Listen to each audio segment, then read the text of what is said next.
Yes, sir. You already know, man. We live, we back. Welcome back. Whatever the case may be, man. If you know or if you don't know, I'm your host, Chandler Blakely, aka Goose. This is the Golden Goose DFS experience. We are the leaders in single entry content, but we also do a little 3 max and 20 max as well. But no matter your style of play, man, whether you're a 150 max, a cash game player head to head, like I always tell you, if you're playing NBA DFS, this is one of the best spots you can be in, man. Go and hit that subscribe button, turn your notification bell on so you know when the videos and content drop. Also, do me one small favor, man.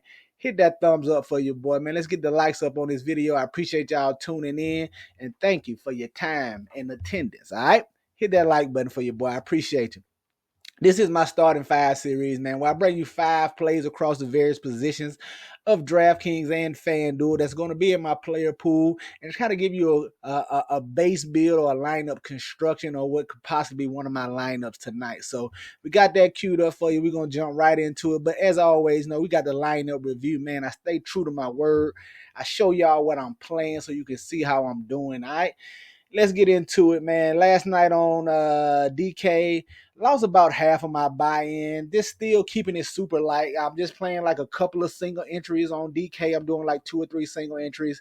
And then on FanDuel, I'm just doing 1 single entry, man. Just keeping it extremely light this first week of the season till we get a feel for usage and minutes and things of that nature.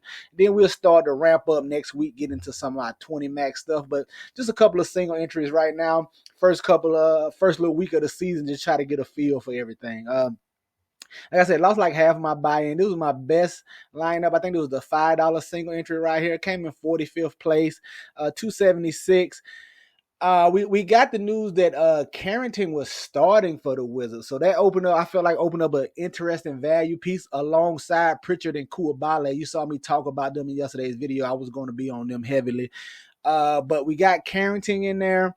And then we got Julian Champagne starting for the Spurs. So we picked up a lot of value pieces that I thought lended itself to a more stars and scrubs build. So a lot of my lineups were stars and scrubsy like you'll see right here. But Carrington at the top, once he got in the starting lineup at the flat men, I just rolled with him. 72% on. You see a lot of people did. Only 13 fantasy points here. Peyton Pritchard, 38% on. He was okay with 22 fantasy points here, basically. Little over 5x there. Bilal Koulibaly, I had plenty of him, man. He got off to a very hot start that first half. I thought he was going to have a much bigger game than he did, but 25 is still solid from him at 4,200. Expected a little bit more there. Tillman, just try to get another piece of this Celtics game. I felt like it would turn into a blowout. It did, but a little later than I expected. Wizards kind of hung around in there the first half and a little bit into the third quarter behind the hot shooting of Jordan Poole. But just wanted to get some Tillman. Thought he could pick up some more run, backing up old man Horford. He's first on the rest candidate list every game, so I thought he could pick up a little more run in a blowout. Didn't quite do what I expected. 11 fantasy points from him. Got the Jokic here. 45% on 60 fantasy points. Just didn't have that big of a night scoring, man. Thought he hit the 20 plus mark, but they kind of got blew out here by the Thunder. Luka Doncic here, 45% on 58 fantasy points. Then Champagne finished it up. Nice little value piece at 16% on. He was the best point per dollar, the best value piece on the slate. Champagne really had a nice game here. Then I finished it out with Anthony Edwards. Told the crew last night I expected Anthony Edwards to bounce back. I bet the over and Minnesota to win in this one. I appreciate you, Ant Edwards. But yeah, like I said, lost like half my buy-in. Wemby undoubtedly killed me. I had Wemby in my other 2 single entries that really just destroyed me. But I went a lot of stars and scrub. Like I said, lost half my buy-in on DK. FanDuel, take a look. Then finished like 8 points shy of the money here. This is the $25 single entry. Came in 69th place. But you can see the same concept at the top, man. Pritchard, Carrington. Once I saw Champagne was in the starting lineup, I was pretty high on him. So I had a lot of him too. But Pritchard, solid. Carrington, not so much. Went Keyshawn George here. Just another lineup, as you can see. I told you I went very stars and scrub, man, because I thought a lot of good value opened up. And I thought we had some decent value on the Wizards. But Keyshawn George, him and Carrington both about the same thing. Not much there. I went to Kyrie Irving here in this spot. Thought it'd be a little spot to get different like this price tag, but he came in at 38% on, 30 fantasy points. Champagne, once again, he was much higher owned over here on FanDuel, 33% on, but 37. Like I said, just the best point per dollar performer on the slate yesterday.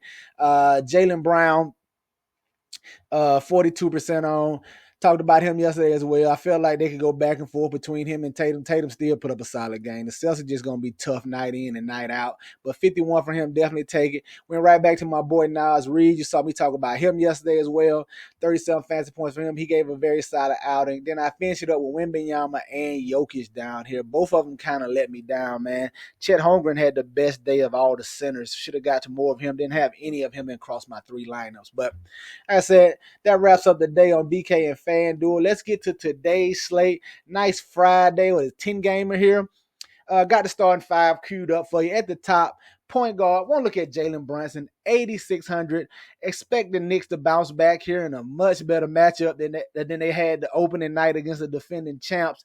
Pacers, you know they want to play fast. They don't really play a lot of defense. I expect Brunson to right the ship here and the Knicks to pick up their first win of the season. And I think that has a lot to do with Brunson's performance here in this contest. Got a much easier matchup. Don't have the likes of Drew Holiday and Derek White back there defending them. He should be able to take advantage of Halliburton and Nembhard, whoever else they're going to have up there. Like getting to Jalen Brunson at 8,600. Dyson Daniels, man. He's probably going to be chalky after that performance he turned in. I'm not in love with him, but at 4,600, if he's going to play 35 minutes, I had a little bit of him the first slate. I didn't really get to too much of him because I didn't know how they would do the minutes with him and Boban.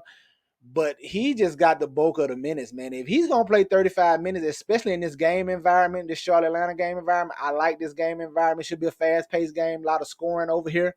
I don't mind going back to him. He's definitely going to garner some ownership because of the performance he did the first night, and his price didn't move. So Dyson Daniels, definitely. But maybe it's some more. If it's some better value that opens up, I might try to get to it because I know he's going to be chalky, but he's still a very good play, solid play right here at 4,600. At the small forward, want to look at the Martin. It's Cody, Caleb. I don't know. But for the Charlotte Hornets, Cody Martin here. No Brandon Miller's out this game. Expecting him to move into the starting lineup, but it could be different. We definitely got to keep an eye on this, but definitely should see an increased workload than he saw the first game with no Brandon Miller. We just got to wait on that starting lineup. If he doesn't start, I'm probably going to switch off and get a little conscious, go a little different with it. But if he starts, he's definitely in that 3,700 man in this game environment. At the power forward, we'll look at Zion Williamson, 8,100. She'll be back just coming off of illness, so he should be good to go. I'm not expecting any limitations. Juicy matchup against the Portland Trail Blazers. Not going to be able to do anything with them inside. There's no DeJounte Murray, so it's back to the original big three from last season, CJ Ingram and Zion. I expect Zion to really have his way here, looking for a nice double-double down here against this Portland Trail Blazers team. Sign me up for Zion Williamson. And then at the center, I'm going right back to AD. Price didn't move much, 10-1. I think that's going to be too cheap for the role AD has, man. I could be buying into the coach speak and AD want to be in the best player in the NBA, but I think he torches the Phoenix Suns down there. They don't have an answer for him. Nurkic is not going to want to come out to the perimeter and guard him.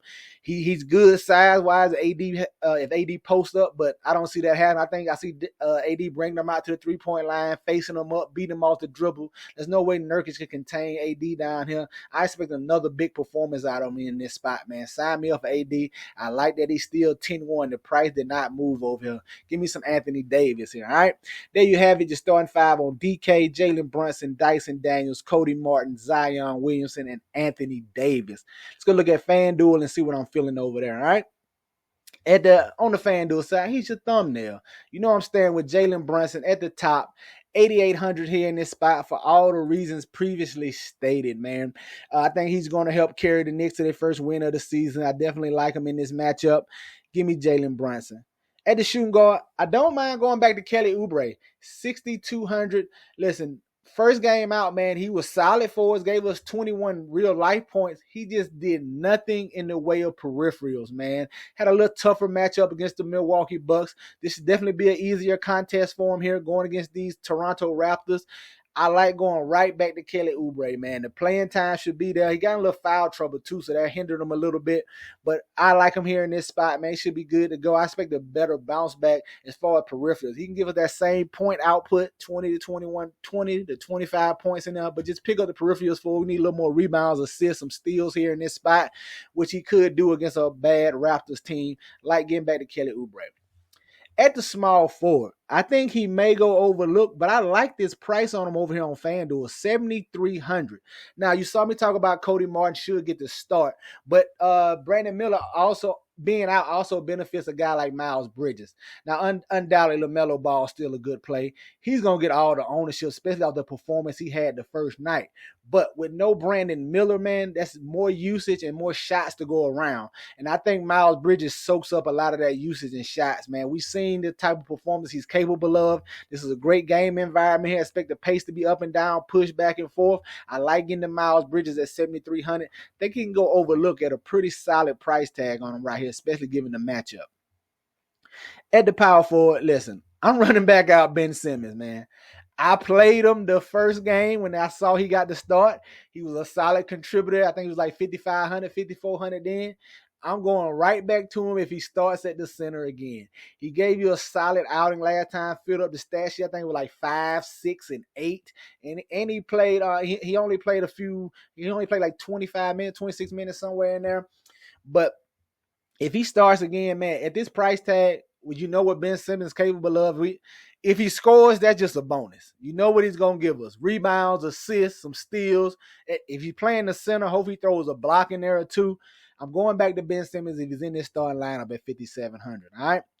And then rounding out at the center, man, I'm going right back to Andre Drummond. Staying in this Philly-Toronto game. Look, Drummond had a decent matchup the first game out against the Bucks, but he got into some foul trouble, undoubtedly, with Giannis driving to the cup down there and playing in the paint. Don't really have that to worry about here. Jakob Poeltl is not really a low post threat. They don't really run the offense through him. So I'm not expecting I'm expecting him to avoid some foul trouble here. If we can get a 30 plus minutes out of Andre Drummond, you already know 20 and 20. Put it up. He did 10 and 13 last time in like 25 minutes. If he gets 30 to 35 minutes here, man, you already know. I like going back to Andre Drummond here at 6,900. All right.